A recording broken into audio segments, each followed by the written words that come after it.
Oke, baik, kita masuk ke sejarah bakteriologi. Sejarah bakteriologi ini dimulai pada abad ke-17 dengan penemuan mikroskop oleh Antonie van Leeuwenhoek yang pertama kali mengamati bakteri atau animal cells pada tahun 1676.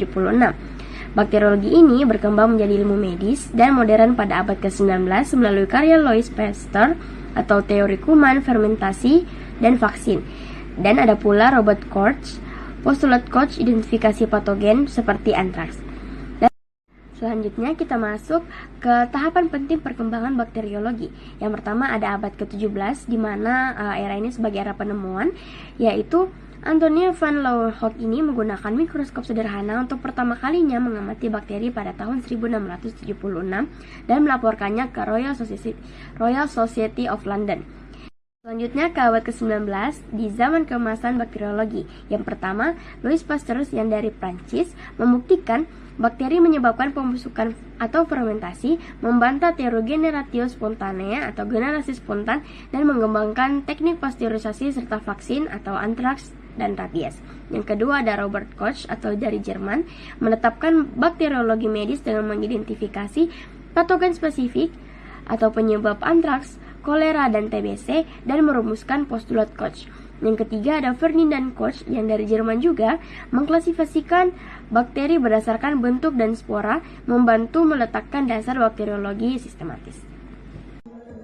Assalamualaikum warahmatullahi wabarakatuh. Perkenalkan, nama saya Juliana Farustan dengan NIM PO 714251251 Saya akan menjelaskan atau melanjutkan materi dari teman saya, yaitu era antibiotik atau pasca Perang Dunia Kedua. Di era ini, penemuan penisilin dan antibiotik lainnya merevolusi pengobatan infeksi pada bakteri. Kemudian ada era modern, yaitu pada abad 20-21 di mana bakteriologi berkembang ke arah molekuler, genetik, dan bioteknologi. Misalnya, penggunaan PCR dan deteksi yang cepat. Baik, selanjutnya ada klasifikasi mikroorganisme. Yang pertama ada virus. Virus yang memiliki struktur aseluler tetapi bukan sel, yang terdiri dari materi genetik, DNA dan RNA, yang diselubungi oleh protein kapsid. Karakteristik dari virus tersendiri yaitu tidak dapat bereplikasi sendiri atau obligate incellular. Dia membutuhkan sel inang untuk berkembang biak. Klasifikasi dari virus tersendiri yaitu berdasarkan jenis asam nukleat, DNA atau RNA, dan struktur kapsid. Contoh dari virus yaitu yang pertama ada rabies virus, herpes virus, influenza virus, Ebola virus, dan masih banyak lainnya. Perkenalkan, nama saya Sofia Sakina Arsidi dengan NIM PO 7142512511010. Pada kesempatan kali ini saya akan memaparkan klasifikasi mikroorganisme yakni bakteri dan juga fungi. Nah, bakteri adalah organisme prokariotik. Jadi semua bakteri itu termasuk organisme prokariotik atau tidak memiliki inti sel. Adapun karakteristik dari bakteri yakni memiliki dinding sel peptidoglikan, kemudian dia bereproduksi dengan pembelahan biner. Serta bakteri terdapat di mana-mana, ada di tanah, air, juga di usus manusia. Nah, klasifikasi dari bakteri itu biasanya dibedakan dengan pewarnaan gram, seperti gram positif dan negatif, ataupun bentuknya. Ada bentuk basil atau batang, kokus atau bola, dan spiral. Nah, contoh dari bakteri itu ada bakteri Escherichia coli yang ada di usus, ataupun Lactobacillus yang biasanya terdapat saat kita melakukan fermentasi.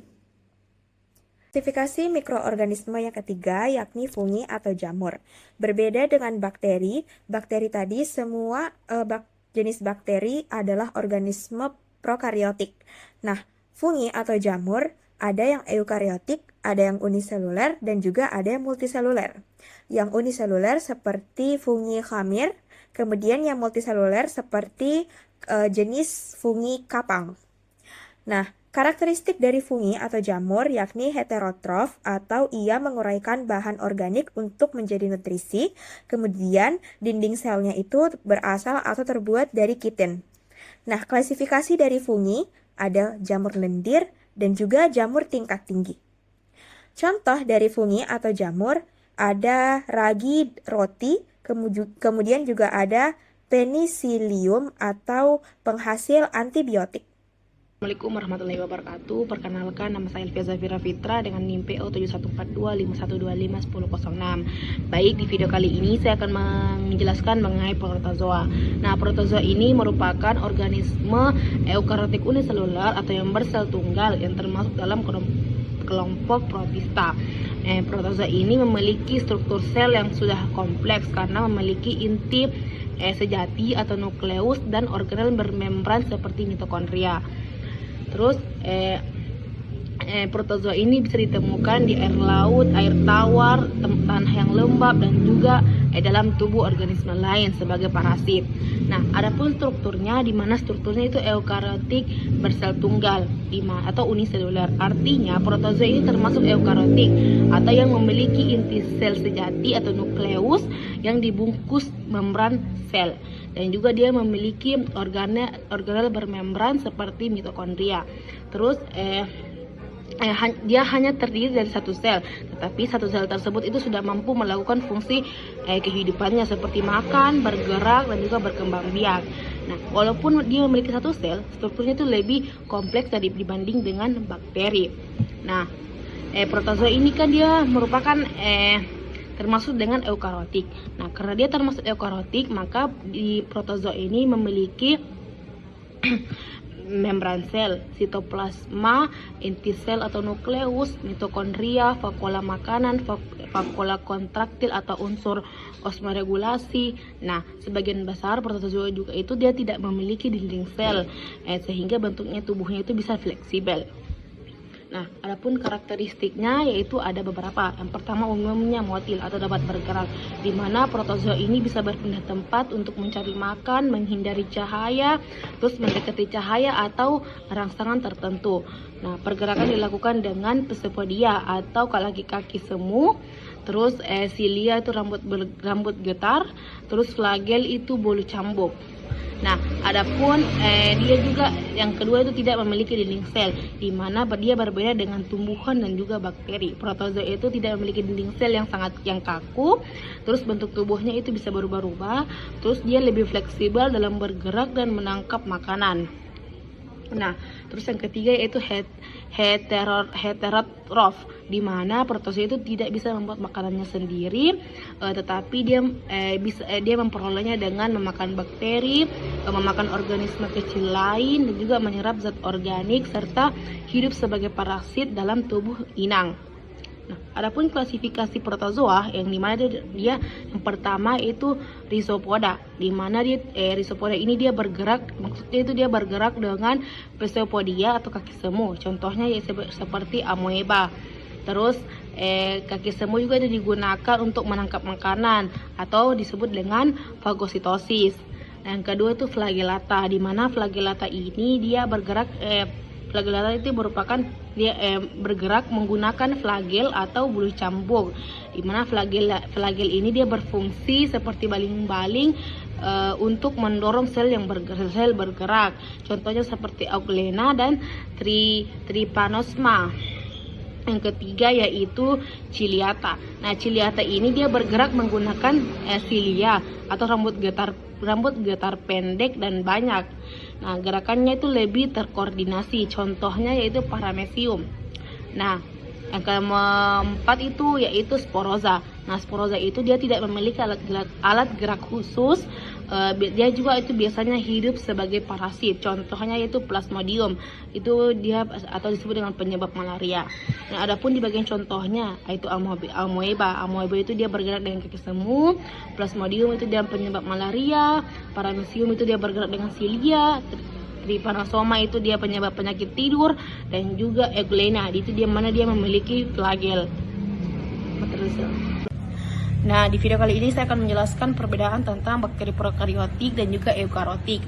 Nah, kita sudah mengetahui bahwasanya semua bakteri itu merupakan organisme prokariotik. Nah, mengapa tidak ada bakteri yang eukariotik? Karena bakteri ini dirancang untuk bereplikasi dengan cepat. Struktur prokariotik yang sederhana dapat memungkinkan mereka itu membelah diri dalam hitungan yang menit. Sedangkan sel eukariotik yang sudah kompleks itu, dia membutuhkan waktu berjam-jam, bahkan berhari-hari untuk bisa membelah. Nah, tadi sudah dijelaskan bahwasanya itu bakteri dirancang untuk bereplikasi dengan cepat. Maksudnya, struktur sel prokariotik itu lebih sederhana dan juga dia tidak memiliki banyak organel. Terus proses pembelahannya itu lebih cepat atau disebut pembelahan biner. Terus bisa membelah dalam hitungan menit. Sedangkan sel eukariotik itu dia strukturnya itu lebih kompleks. Terus proses pembelahannya itu melalui mitosis. Terus membutuhkan waktu yang lebih lama, sehingga jam hingga hari. Nah, karena itu kesederhanaan struktur bakteri justru menjadi keunggulan dalam kecepatan produksi. Perkenalkan, nama saya Adwa Mantika Cakrawala dengan NIM PO714251251005. Saya sebagai pembicara keempat. Di sini akan membahas mengenai sel prokariotik pada bakteri. Yang pertama mengenai karakteristik inti sel. Sel prokariotik itu tidak memiliki membran inti. Jadi DNA-nya tidak dibungkus atau dipisahkan dalam ruang khusus seperti pada sel manusia. Materi genetiknya berada di bagian yang disebut nukleoid dan letaknya mengapung di dalam sel. Yang kedua adalah organel sel. Sel prokariotik tidak memiliki organel bermembran seperti mitokondria atau badan Golgi. Artinya, bagian-bagian dalam sel lebih sederhana dibandingkan pada sel eukariotik. Yang ketiga adalah ukuran dan struktur luarnya. Sel prokariotik umumnya sangat kecil, bahkan hanya bisa dilihat dengan mikroskop. Mereka memiliki dinding sel yang mengandung peptidoglikan yang berfungsi untuk melindungi dan menjaga bentuk pada sel bakteri. Yang keempat mengenai tentang cara bereproduksi. Sel prokariotik berkembang biak dengan cara yang sangat cepat melalui pembelahan biner. Artinya satu sel akan membelah menjadi dua sel yang identik. Karena prosesnya yang sangat cepat sehingga bakteri bisa berkembang biak dengan waktu yang sangat singkat. Yang kedua, saya akan membahas mengenai sel eukariotik pada bakteri. Yang pertama adalah karakteristik inti sel. Sel eukariotik memiliki inti sel yang nyata, artinya DNA tersimpan rapi di dalam ruang khusus yang dilindungi oleh membran inti, agar materi genetiknya lebih terorganisir. Yang kedua adalah organel sel. Organel sel pada sel eukariotik memiliki berbagai organel khusus yang memiliki berbagai macam fungsi, seperti mitokondria yang berfungsi untuk menghasilkan energi, badan Golgi yang berfungsi untuk mengemas dan mengirim zat, retikulum endoplasma yang berfungsi untuk membantu produksi protein. Yang ketiga adalah ukuran dan struktur luar. Sel eukariotik biasanya lebih besar dibandingkan sel prokariotik. Beberapa seperti sel tumbuhan dan jamur memiliki dinding sel, tetapi bahannya berbeda, bukan berbahan peptidoglikan seperti pada bakteri. Yang keempat adalah cara bereproduksi. Sel eukariotik membelah melalui proses mitosis yang terjadi pada pertumbuhan dan meiosis pada pembentukan sel kelamin. Pada slide ini saya akan membahas mengenai perbandingan antara sel prokariotik dan sel eukariotik. Yang pertama kita lihat dari asal katanya. Prokariotik. Pro yang artinya sebelum, sedangkan karyo artinya inti sel. Sehingga prokariotik bisa kita artikan sebagai sebelum pada inti sel. Sedangkan eukariotik, yang artinya sejati dan karyo artinya inti sel, berarti dia merupakan sejatinya inti sel. Pada perbandingan ini bisa dilihat bahwa perbedaan ini terletak pada inti selnya. Yang kedua adalah organisme. Pada prokariotik, organismenya berupa bakteri, sedangkan eukariotik berupa protista, fungi, hewan, dan tumbuhan. Yang ketiga, pada letak DNA. Letak DNA pada prokariotik berada di sitoplasma, sedangkan pada sel eukariotik berada di sebagian besar di dalam nukleus. Yang keempat, pada bentuk DNA. Bentuk DNA pada prokariotik seperti membulat, sedangkan eukariotik memanjang. Yang kelima, ada ukuran sel. Ukuran sel pada prokariotik di sekitar 1 sampai 10 mikrometer, sedangkan pada eukariotik 5 sampai 100 mikrometer. Yang keenam, metabolisme. Metabolisme pada prokariotik ada anaerob dan aerob, sedangkan pada eukariotik cuman ada aerob. Yang ketujuh, ada organel. Prokariotik memiliki organel yang sedikit atau bahkan tidak ada, sedangkan eukariotik memiliki organel seperti nukleus, mitokondria, kloroplas, RE, dan lain-lainnya. Adapun membran intinya, pada prokariotik dia tidak memiliki membran inti, sedangkan pada eukariotik ia memiliki membran inti dan organel-organel yang bermembran. Yang terakhir, pada organisasi seluler. Pada prokariotik umumnya dia merupakan uniseluler, sedangkan pada eukariotik dia uniseluler dan multiseluler. Baik, itulah tadi penjelasan atau presentasi dari kelompok kami. Terima kasih. Assalamualaikum warahmatullahi wabarakatuh.